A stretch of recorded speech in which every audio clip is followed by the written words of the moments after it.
वर्धा जिल्हा सेवा अधिकारी हे जे इथं सर्व तीर्थकुंड आहे वंदनीय राजन कुटुंबी महाराज यांच्या जेव्हा लक्षात आलं त्यांनी ग्रामपंचायत गेल्यानंतर कोणी अस्थि वगैरे विसर्जन करतात या नदीवर जाते त्या नदीवर जाते कोणी श्रीमंत कोणी काशीला जाते कोणी पंढरपूरला जाते.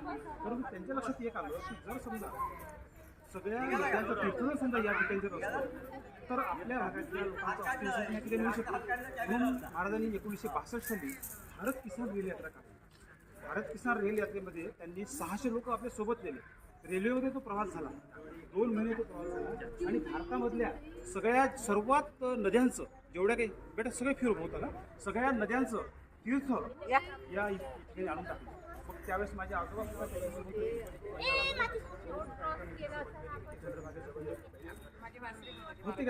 हां ठीक आहे. तर मग ते सगळ्या नद्याचं भारतातले तीर्थ आणलं महाराजांनी या ठिकाणी टाकल्यानंतर काय झालं